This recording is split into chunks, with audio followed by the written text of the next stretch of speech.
Welcome to Zwida Media. If you're new to this channel, please subscribe. Don't forget to like, comment, and share. Here's a new video for today.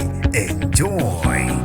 Usemangaze abaningi ummeli wabamangalelwe ecaleni likasenzo Meyiwa uAdv Teffo njengoba eshaya ibuya lokhu kuze emva kwezindaba zokuthi ubesecele ukuthatha umhlala phansi kuleli cala njengoba emele ummangalelo wokuqala kuya kowesine. Kulokhu kuveze indaba zokuthi useshaya ibuya. Abantu esikhuleni zokuxhumana basale bemangele ngesenzo sika Teffo ukuthi kazi yini inhloso yakhe. Umhlahlangu indaba zesonga uthe ayi lona ngathi uphethwe ukudlala yini bengake bemteste ugoloko emzimbeni wakhe. uDariel Castro DJ uthe awuzalila uma sekunje buya Teffo. Usanele Gcabe kaMkhize uthe hawu isithuphetho sokugcina lesa yikho lento kudlalwa ngathi. Usanele Ndlovu uthe asisadlali naye isikhathele imisebenzi kaTeffo. Bafethu mina ngizofisa ukwazi ukuphala kwenkula lapha kwi-comment section ngalolu daba. Mina ndiyantathela YouTube sengiphuma kanje ngithi awungibambe evidweni elandelayo.